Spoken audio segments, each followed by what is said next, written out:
ठीक है बेटा, एक मुश्किल टॉपिक तो ऐसा मुश्किल नहीं है। इसमें सिर्फ रिएक्शंस हैं और इसको पेपर में जो पूछा जाता है वो थोड़े मुश्किल तरीके से पूछा जाता है। ये बात जहन में रखिएगा, क्योंकि सिर्फ रिएक्शंस जो है ना, तो बेटा सिर्फ रिएक्शंस की इक्वेशंस आती हैं और वो इक्वेशंस जो है वो पूछी जाती हैं और उसको इस डिफरेंट स्टेटमेंट्स बनाकर पूछा जाता है, जिस तरह से किताब में नहीं। कल मैंने आपको बेसिक्स बताई थी कि सारे के सारे एस ब्लॉक एलिमेंट्स बहुत ही ज्यादा रिएक्टिव और इलेक्ट्रिव मेटल्स होते हैं, जो कि बहुत रेडिली इलेक्ट्रॉन लूज करके क्या बनते हैं, पॉजिटिव आयंस यानी कि कैटाइंस। बेटा M+1 क्या होता है, कल मैंने आपको बताया था कि एल्कली मेटल्स यानी कि ग्रुप 1A एक सिंगल इलेक्ट्रॉन लूज करते हैं, तो उन पर क्या चार्ज आता है, +1। तो M+1 रिप्रेजेंट करता है किसको, एल्कली मेटल्स को। और एल्कलाइन अर्थ मेटल्स के आखिरी शेल में 2 इलेक्ट्रॉन होते हैं, तो वो 2 इलेक्ट्रॉन लूज करते हैं और उन पर +2 चार्ज आता है। तो M+2 किसको रिप्रेजेंट करता है बेटा, एल्कलाइन अर्थ मेटल यानी कि ग्रुप 2A के कैटाइंस को। ठीक है, इनके लूज किए हुए इलेक्ट्रॉन्स कौन गेन करते हैं, आपको बताया था नॉन मेटल्स, और वो क्या बन जाते हैं, नेगेटिव आयन। तो फिर बेटा metal positive ion, non metal negative ion आपस में मिलकर क्या बनाते हैं, बाइनरी आयोनिक कंपाउंड्स। ठीक है भाई, ये वो बेसिक्स हैं जो कल आपको मैंने बता दी थी। अब बेटा पहला रिएक्शन जो हमें स्टडी करना है वो है रिएक्शन विद हाइड्रोजन। बेटा जब एस ब्लॉक मेटल्स हाइड्रोजन के साथ रिएक्ट करेंगे तो जो बाइनरी कंपाउंड बनेगा वो बाइनरी कंपाउंड होगा मेटल हाइड्राइड। ठीक है भाई, एस ब्लॉक एलिमेंट्स जब मेटल्स के साथ रिएक्ट करेंगे तो जो बाइनरी कंपाउंड बनेगा वो बाइनरी कंपाउंड क्या होगा, मेटल हाइड्राइड। और उस मेटल हाइड्राइड का फॉर्मूला अगर 1A की बात की जाए तो 1A हाइड्राइड का फॉर्मूला होगा MH और 2A हाइड्राइड का फॉर्मूला होगा MH2। अब ये भी मैंने कल आपको बताया था कि फॉर्मूले किस तरह से बनते हैं, वैलेंसीज क्रॉस किस तरह से होती है, कल मैंने आपको बताया था। क्योंकि बेटा एल्कली मेटल होता है M+1 और हाइड्रोजन हमेशा क्या होता है, H-1। तो बेटा एल्कली मेटल M+1 है, हाइड्रोजन -1 है। मैंने क्या बताया था भाई, मेटल का चार्ज हाइड्रोजन के नीचे है, हाइड्रोजन का चार्ज मेटल के नीचे, तो M1H1MH फॉर्मूला बनेगा। ठीक है भाई, तो MH फॉर्मूले का क्या मतलब है कि एल्कली मेटल के हाइड्राइड्स के साथ हाइड्रोजन और मेटल के एटम्स का रेशियो क्या होगा, 1:1। Alkaline earth metal group 2A की बात अगर की जाए तो उसका चार्ज होता है +2, M+2। तो क्या बताया था बेटा मैंने आपको, मेटल का चार्ज हाइड्रोजन के नीचे, हाइड्रोजन का चार्ज मेटल के नीचे, तो M1 होगा और H2 होगा। तो एल्कलाइन अर्थ मेटल यानी ग्रुप 2A के मेटल्स के साथ क्या फॉर्मूला बनेगा, MH2। और ये MH2 किस चीज को शो कर रहा है कि भाई मेटल और हाइड्रोजन एटम्स का रेशियो क्या होगा फॉर्मूले में, 1:2। ठीक है भाई, तो रिएक्शन विद हाइड्रोजन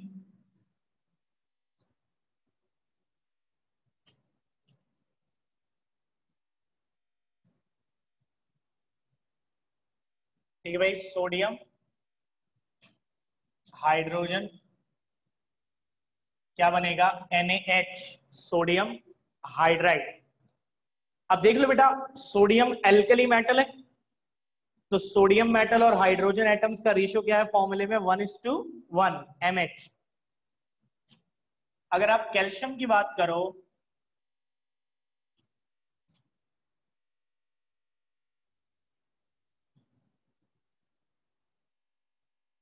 कैल्शियम क्योंकि एल्कलाइन अर्थ मेटल है तो क्या बन जाएगा, Ca। H2, देखो मेटल और हाइड्रोजन का रेशियो क्या आ रहा है 1:2 MH2। अच्छा बेटा ये आपको पता होना चाहिए कि एल्कली मेटल्स तो सारे के सारे ही रिएक्ट करते हैं और इसी तरह से बनाते हैं, ठीक है। यहां पे लिख देता हूं ऑल 1A। तो एल्कली मेटल्स तो सारे ही लिथियम हो, सोडियम हो, पोटेशियम हो, रुबिडियम हो, सीजियम हो, इसी तरह रिएक्शन करेंगे। एल्कलाइन अर्थ मेटल्स में all except beryllium, magnesium. Alkaline earth metal में सारे के सारे एल्कलाइन अर्थ मेटल्स हाइड्रोजन के साथ जुड़कर MH2 हाइड्राइड बनाएंगे, सिवाय बेरिलियम और मैग्नीशियम के। बेरिलियम और मैग्नीशियम के बारे में क्या जानते हैं बेटा, आपने चैप्टर 2 में पढ़ा था। आयनिक हाइड्राइड नहीं बनाते, आयनिक हाइड्राइड ही तो है।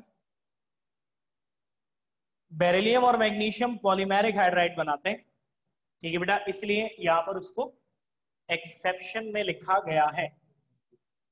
अच्छा भाई सेकंड है रिएक्शन विद हैलोजेंस।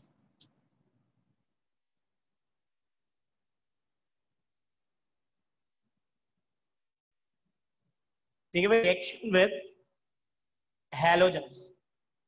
भाई जिस तरह एल्कली मेटल हाइड्रोजन से जुड़े या एस ब्लॉक मेटल्स हाइड्रोजन से जुड़े तो बाइनरी कंपाउंड्स क्या बने, मेटल हाइड्राइड।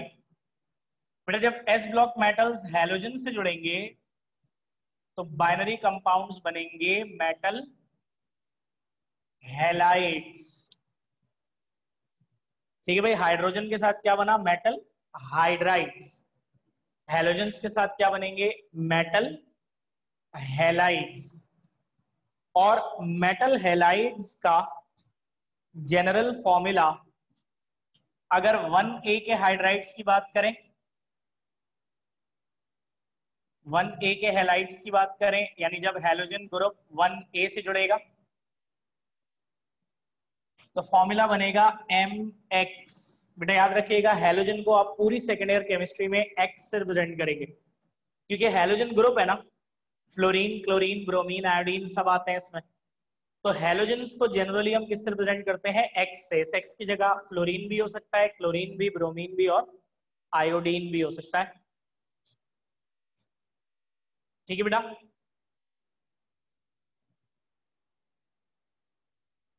नाउ तो जब हैलोजन ग्रुप 1A से जुड़ेगा तो 1A हैलाइड बनेंगे जिसका जनरल फॉर्मूला होगा MX, यानी मेटल और हैलोजन एटम्स का रेशियो क्या होगा 1:1। जैसे कि बेटा alkali metal lithium, halogen bromine आपस में जुड़ेंगे, LiBr लिथियम ब्रोमाइड। देख लें बेटा 1:1 का रेशियो आ रहा है। ऐसे ही एल्कली मेटल सोडियम, ये तो मशहूर है, हैलोजन क्लोरीन से जुड़ेगा, NaCl बनेगा। देख लें बेटा एल्कली मेटल और हाइड्रोजन का रेशियो, सॉरी हैलोजन का रेशियो क्या आ रहा है 1:1। बेटा ये रिएक्शन सारे एल्कलाइन अर्थ मेटल्स करते हैं, अगेन ऑल 1A। लिथियम से लेकर सीजियम तक सारे एल्कली मेटल्स हैलोजेंस के साथ इसी तरह से कंबाइन होकर मेटल हैलाइड बनाते हैं, जो कि आयोनिक कंपाउंड है। अगर 2A की बात की जाए तो बेटा 2A के हैलाइड्स का फॉर्मूला होगा MX2, यानी बेटा मेटल और हैलोजन के एटम्स का रेशियो क्या होगा 1:2। और सारे के सारे एल्कलाइन अर्थ मेटल्स ये करते हैं सिवाय बेरिलियम, ऑल एक्सेप्ट बेरिलियम। ठीक है बेटा, बेरिलियम के अलावा ग्रुप 2A के सारे एलिमेंट्स हैलोजेंस के साथ जुड़कर मेटल हैलाइड बनाते हैं with general formula MX2। Beryllium भी बनाता है लेकिन वो कंपाउंड आयोनिक नहीं होता, बाकी सबके कंपाउंड्स क्या है, आयोनिक। यहां हम सिर्फ आयोनिक की बात कर रहे हैं। बेरिलियम क्लोराइड है तो सही BeCl2, रेशियो भी वही है 1:2, लेकिन वो कोवैलेंट कंपाउंड। तो यहां हम सिर्फ किसकी बात कर रहे हैं, आयोनिक की बात कर रहे हैं।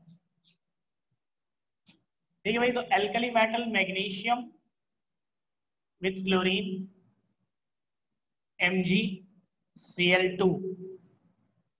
देख लें बेटा, मेटल और हैलोजन का रेशियो क्या आ रहा है, 1:2 तो ये हो गया सेकेंड रिएक्शन विद हैलोजेंस। अब बेटा नंबर थर्ड है रिएक्शन विद नाइट्रोजन।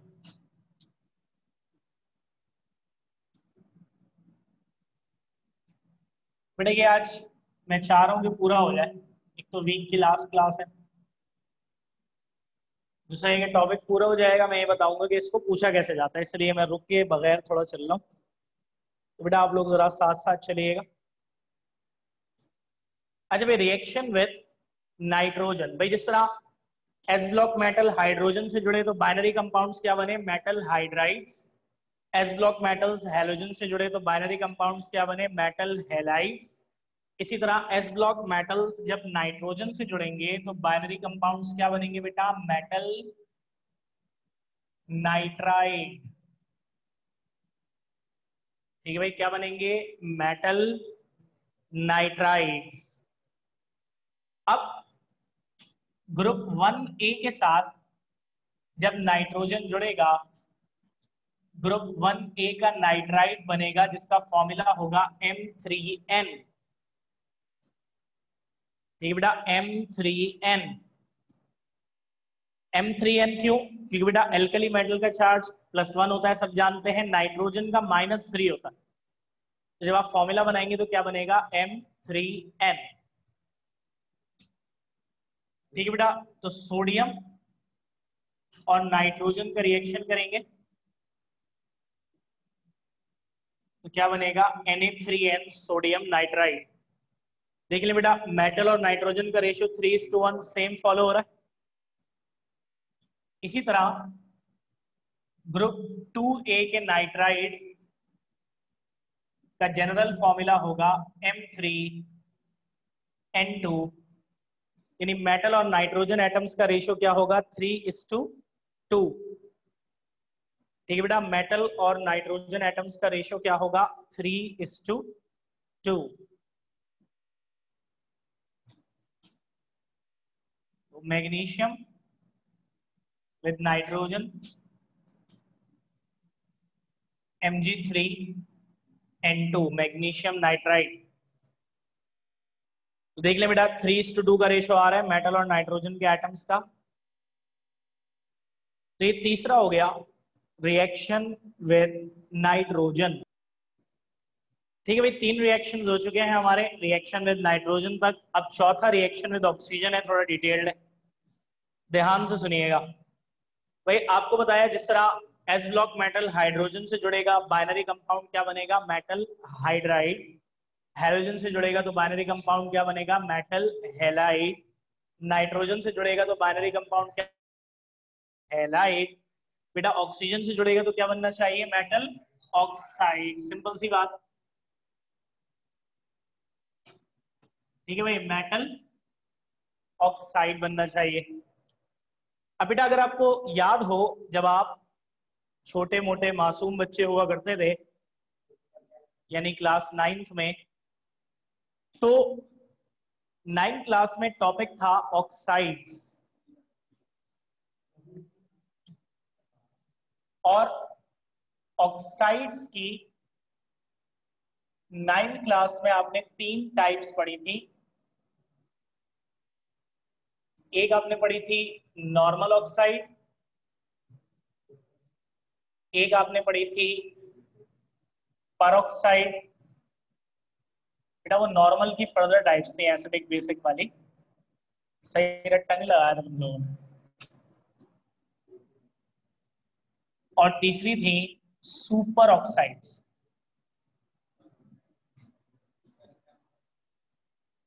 ठीक है भाई, तो 9th क्लास में आपने ऑक्साइड्स की 3 टाइप्स पढ़ी थी, normal oxide, peroxide super oxide.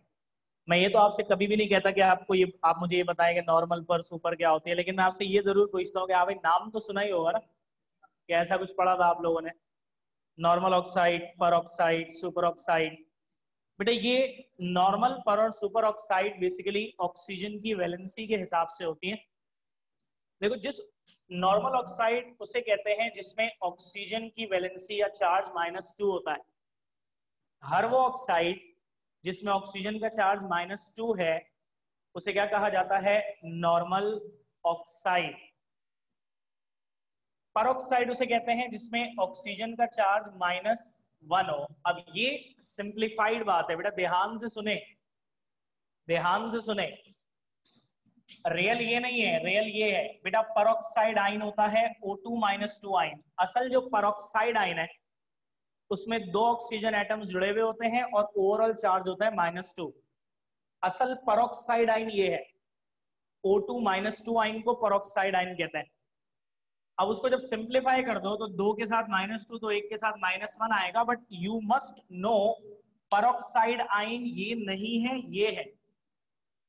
In reality जो परऑक्साइड आयन होता है उसमें 2 ऑक्सीजन एटम्स जुड़े हुए होते हैं और उनका ओवरऑल चार्ज इसका क्या होता है? -2। O-1 एग्जिस्ट नहीं करता रियलिटी में। ये इसको सिंप्लीफाई करोगे तो ऐसे आ जाएगा, बट रियलिटी में कौन एग्जिस्ट करता है? O2 -2। इसी वजह से मैंने आपको कल एक बात बताई थी कि जब दोनों का चार्ज 2 था तो मैंने क्या किया था? 2 कैंसिल किया था, याद है? लेकिन परऑक्साइड में ऐसा नहीं करेंगे। क्यों नहीं करेंगे? क्यों नहीं करेंगे भाई परऑक्साइड में ऐसा? क्योंकि मैंने बताया अगर आपने परऑक्साइड में 2 को कैंसिल कर दिया उधर से तो सिर्फ O बचेगा, और रियलिटी में O होता ही नहीं है, रियलिटी में O2 होता है। Keep this thing in your mind कि in reality peroxide ion is O2 -2 ion। ऐसे ही super oxide is O-1, sorry O-12। Again reality में ये नहीं होता, सुपर ऑक्साइड आयन होता है O2 -1 आयन। रियलिटी में कौन एग्जिस्ट करता है? ये बेटा 2 ऑक्सीजन एटम्स जुड़े हुए होते हैं और ओवरऑल चार्ज इस कॉम्बिनेशन पे -1 होता है। ये कहलाता है super oxide ion. O2 -1, O-12। Simplify करोगे तो ये होगा, बट रियलिटी में कौन एग्जिस्ट करता है? ये। ठीक है भाई। अब समझाने के लिए बच्चों को ये कहते हैं कि भाई जिसमें O-2 हो वो नॉर्मल ऑक्साइड, जिसमें O-1 हो वो परऑक्साइड, और जिसमें O-12 हो वो सुपर ऑक्साइड। तो समझाने के लिए कहना मुनासिब है, लेकिन 9 तक मुनासिब है। सेकेंड ईयर में आपको ये पता होना चाहिए कि इन रियलिटी O-1 नहीं होता, इन रियलिटी परऑक्साइड आयन होता है O2 -2 ion. In reality O-12 नहीं होता, सुपर ऑक्साइड आयन होता है O2 -1 आयन। तो बेटा ये 3 टाइप्स होती हैं ऑक्साइड्स की। अच्छा, मैं अगर आपसे बोलूं कि एक मेटल ऐसा है एस ब्लॉक में, जनरली ये है कि कुछ S block metals free oxygen, यानी जब आप उन्हें हवा में छोड़ दो तो हवा की ऑक्सीजन को कहते हैं फ्री ऑक्सीजन, है ना भाई? आप भी हवा में सांस लेते हैं तो आपको टैक्स तो नहीं देते उसका, वो अलग बात है कि हो सकता है कुछ टाइम बाद इस पे भी लग जाए, लेकिन फिलहाल तो ऐसा ही है कि आप हवा की ऑक्सीजन इस्तेमाल करते हो सांस लेने के लिए, फ्री ऑक्सीजन कहते हैं। अच्छा, फ्री ऑक्सीजन में कोई S block metal normal oxide बनाता है, कोई एस ब्लॉक मेटल परऑक्साइड बनाता है, कोई सुपर ऑक्साइड बनाता है। इसके अंदर कहानी ये है कि जो सुपर ऑक्साइड बना सकता है वो परऑक्साइड भी बना सकता है, नॉर्मल भी बना सकता है। जो सुपर नहीं बना सकता लेकिन पर बना सकता है वो पर और नॉर्मल दोनों बना सकता है। और कुछ ऐसे हैं जो सिर्फ नॉर्मल बना सकते हैं, ना पर और ना सुपर। जैसे पोटेशियम एक ऐसा मेटल है जो तीनों तरह की ऑक्साइड बना सकता है। अगर पोटेशियम की नॉर्मल ऑक्साइड हो तो उसका फॉर्मूला होगा K2O, क्योंकि नॉर्मल ऑक्साइड देखो पोटेशियम क्या है? Alkali metal +1। नॉर्मल ऑक्साइड में O क्या होता है? -2। क्या फॉर्मूला बनना चाहिए बताओ? K2O। तो पोटेशियम तीनों तरह की ऑक्साइड बना सकता है। पोटेशियम की नॉर्मल ऑक्साइड का फॉर्मूला होता है K2O, पोटेशियम की पर ऑक्साइड का फॉर्मूला होगा K2O2, और पोटेशियम सुपर ऑक्साइड का फॉर्मूला होगा KO2। अब मेरा सवाल ये है, अब यहाँ मैं 2 और 2 कैंसिल नहीं कर रहा। क्यों नहीं कर रहा? क्योंकि मैंने आपको बताया था कि ये पर ऑक्साइड है। अगर नॉर्मल ऑक्साइड में कभी 2 आ रहा हो, जैसे बेटा अगर मैं नॉर्मल ऑक्साइड बनाऊं एल्कलाइन अर्थ मेटल के साथ, अगर मैं नॉर्मल ऑक्साइड किसके साथ बनाऊं, एल्कलाइन अर्थ मेटल के साथ, जैसे कैल्शियम, नहीं आ रहा, तो कैल्शियम +2 है, O-2 है। जब इसका फॉर्मूला बनाओगे तो पहले क्या बनेगा, Ca2O2। ये नॉर्मल ऑक्साइड है तो मैं कैंसिल करके क्या फॉर्मूला बना लूंगा, CaO। पर ऑक्साइड में मैं कैंसिल नहीं करूंगा, क्यों नहीं करूंगा, क्योंकि O होता ही नहीं है। बात समझ रहे हैं, पर ऑक्साइड आयन क्या है, O2। तो keep this in your mind कि इसी वजह से पर ऑक्साइड के फॉर्मूले में ये 2 और 2 कैंसिल नहीं किया जाता है। मैं आपको बहुत आगे की बातें बता रहा हूँ, मैं बहुत कॉन्सेप्चुअल, बहुत ज्यादा कॉन्सेप्चुअल बातें बता रहा हूँ। जनरली मेरा नहीं ख्याल कि इन चीजों पर कोई टाइम लगाता होगा कि भाई इधर ये क्यों हो रहा है, उधर वो क्यों हो रहा है। लेकिन देखो फिर भी आपको ये पता होना चाहिए। आपके दिमाग में सवाल आ सकता है ना कि सर उस दिन आपने कैंसिल कर दिया था, आज नहीं कर रहे, ये तो इतना ईजी है, यहाँ कैंसिल कर रहे हैं वहां नहीं कर रहे, क्यों नहीं कर रहे हैं। तो आपको ये पता होना चाहिए कि नॉर्मल ऑक्साइड है, नॉर्मल ऑक्साइड O-2 इसी फॉर्म में होता है, तो वहां अगर O आ रहा है तो मसला नहीं है। लेकिन यहाँ कैंसिल करूंगा, O आ जाएगा, तो रियलिटी में पर ऑक्साइड O होता ही नहीं है, O2 होता है। तो बेटा रियलिटी को प्रिजर्व रखने के लिए हम ऐसा कर रहे हैं। अब मैं अगर आपसे पूछूंगी जरा पोटेशियम की तीनों ऑक्साइड्स का फॉर्मूला देखो, और मुझे एक डिफरेंस तो आपको चार्ज का पता चल गया ऑक्सीजन के, कि नॉर्मल O-2 पर O-1 और सुपर O-1/2। मैं आपसे दूसरा अगर डिफरेंस पूछूं कि नॉर्मल ऑक्साइड, पर ऑक्साइड और सुपर ऑक्साइड में एक डिफरेंस और बताओ, तो क्या बताओगे। डिफरेंस दूसरा ये है कि ऑक्सीजन की प्रोपोर्शन रिलेटिवली देखो, यहाँ 2 पोटेशियम के साथ 1 ऑक्सीजन है, पर ऑक्साइड में 2 पोटेशियम के साथ 2 ऑक्सीजन है, ऑक्सीजन कंटेंट बढ़ गया। सुपर ऑक्साइड में 1 पोटेशियम के साथ 2 ऑक्सीजन है, ऑक्सीजन कंटेंट और बढ़ गया। बेटा याद रखिएगा कि ऑक्सीजन की प्रोपोर्शन या ऑक्सीजन का कंटेंट सुपर ऑक्साइड्स में सबसे ज्यादा होता है। इसी वजह से सुपर ऑक्साइड्स बहुत स्ट्रॉन्ग ऑक्सीडाइजिंग एजेंट्स होते हैं। क्या होता है, स्ट्रॉन्ग ऑक्सीडाइजिंग एजेंट्स। परऑक्साइड में भी ऑक्सीजन कंटेंट अच्छा है, इसी वजह से परऑक्साइड्स भी स्ट्रॉन्ग ऑक्सीडाइजिंग एजेंट्स होता है। हाइड्रोजन परऑक्साइड आपको पता है बेटा, स्किन ब्लीच जो होते हैं उनके अंदर हाइड्रोजन परऑक्साइड यूज होता है एज एन ऑक्सीडाइजिंग एजेंट। इसके बारे में हम बात करेंगे, वैसे ब्लीचिंग का टॉपिक आएगा इसी चैप्टर का आखिरी टॉपिक, ठीक है। नाउ तो ये बात समझ में आ गई सबको। अच्छा भाई, जैसे कि मैंने आपको बताया कि एस ब्लॉक में कुछ मेटल फ्री ऑक्सीजन के साथ, हवा की ऑक्सीजन के साथ नॉर्मल ऑक्साइड ही बना सकते हैं, पर ये सुपर ऑक्साइड नहीं बना सकते। कुछ पर ऑक्साइड बना सकते हैं, कुछ सुपर। तो मैं ये 3 सब हेडिंग दूंगा। पहली सब हेडिंग दे रहा हूं नॉर्मल ऑक्साइड। नॉर्मल ऑक्साइड्स कौन बनाते हैं बेटा, एल्कली मेटल्स में सिर्फ लिथियम, और एल्काइन मेटल्स में बेरिलियम, मैग्नीशियम। ये बेटा टोटल एस ब्लॉक में नॉर्मल ऑक्साइड्स कौन बनाते हैं, 1A का लिथियम और 2A के बेरिलियम और मैग्नीशियम। हम लिथियम क्योंकि 1A का है बेटा, 1A के साथ नॉर्मल ऑक्साइड में मेटल और ऑक्सीजन का रेशियो होगा 2:1। तो बेटा लिथियम विद ऑक्सीजन, लिथियम का नॉर्मल ऑक्साइड बनेगा Li2O। ठीक है बेटा, लिथियम और ऑक्सीजन का रेशियो क्या आ रहा है, 2:1। बेरिलियम मैग्नीशियम क्या है, एल्कलाइन अर्थ मेटल्स, उनमें रेशियो होगा 1:1। अभी बताया था ना, कैंसिल होगा।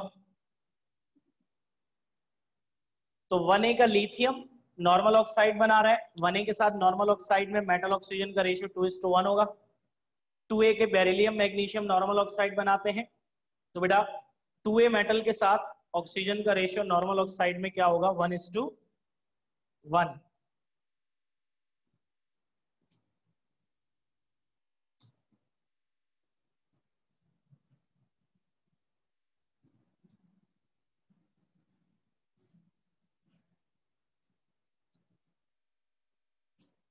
अच्छा जी, परऑक्साइड्स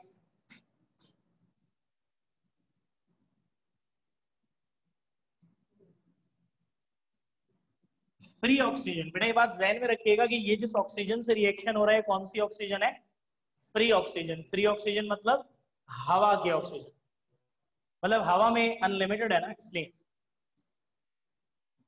अच्छा भाई, 1A का सोडियम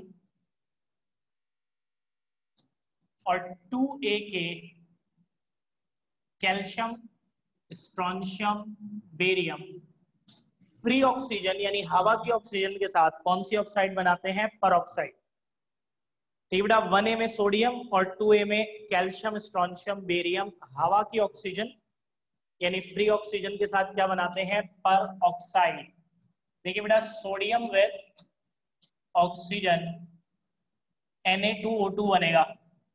यहां में 2 और 2 कैंसिल क्यों नहीं कर रहा? क्योंकि पर ऑक्साइड है, पर ऑक्साइड में O2 ही होता है असल में। तो सोडियम विद ऑक्सीजन क्या बनेगा? सोडियम पर ऑक्साइड। कैल्शियम 2A का है, तो कैल्शियम की पर ऑक्साइड का फॉर्मूला बनेगा CaO2। ठीक है बेटा, कैल्शियम 2A की पर ऑक्साइड का फॉर्मूले में मेटल और ऑक्सीजन का रेशियो क्या होगा? 1:2। ऐसे ही अगर बेरियम का कराएं तो BaO2, बेरियम पर ऑक्साइड। ठीक है भाई, फॉर्मूला बनाना है तो इससे बनाइएगा। ठीक है, O से।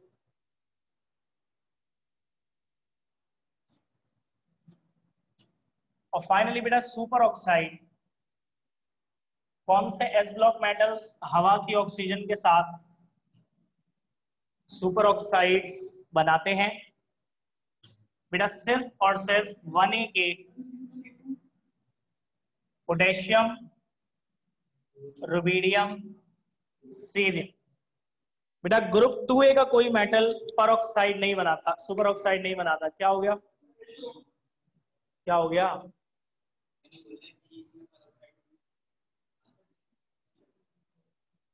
है तो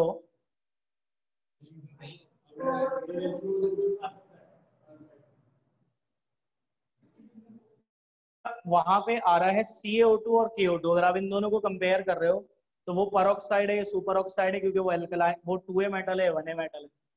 फॉर्मूला जो बनेगा वो तो मेटल के चार्ज के हिसाब से बनेगा ना। वो 2A का है, 1A का है, इसलिए डिफरेंस आ रहा है। अच्छा बेटा, सुपर ऑक्साइड 2A का कोई मेटल नहीं बनाता, सिर्फ 1A के बनाते हैं, पोटेशियम, रुबीडियम, सीजियम। तो पोटेशियम हवा की ऑक्सीजन के साथ KO2, potassium super oxide. Rubidium हवा की ऑक्सीजन के साथ RbO2, रुबीडियम सुपर ऑक्साइड।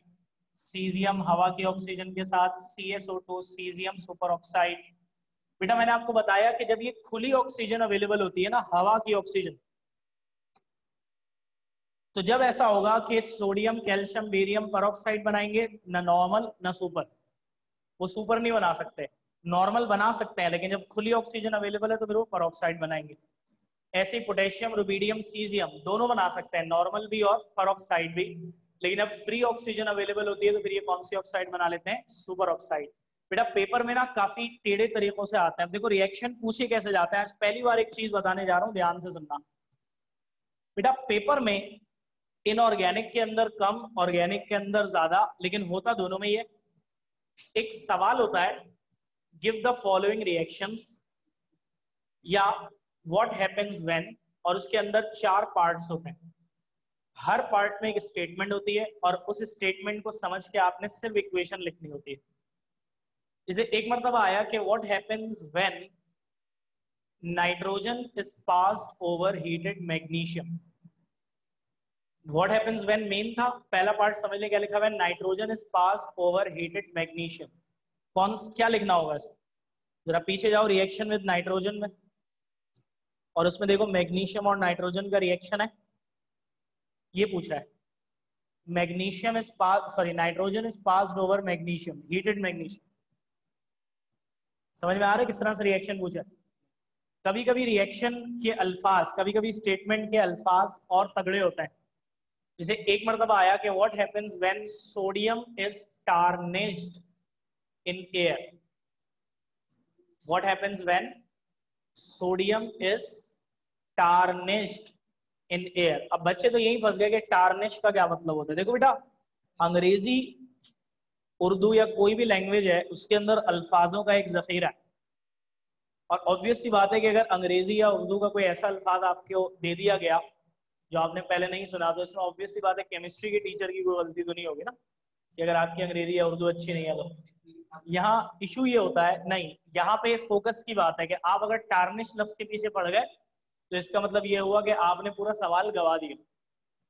और अगर आपने टार्निश लफ्ज के चक्कर में अपनी सोच बर्बाद नहीं की तो आप बच गए। सवाल पूछ रहे हैं sodium is tarnished in air, एक तरफ आ रहा है सोडियम, दूसरी तरफ कौन आ रहा है, एयर, एयर ऑक्सीजन। तो सिंपल सोडियम और एयर की ऑक्सीजन का रिएक्शन पूछा था, यानी ये वाला रिएक्शन पूछा था।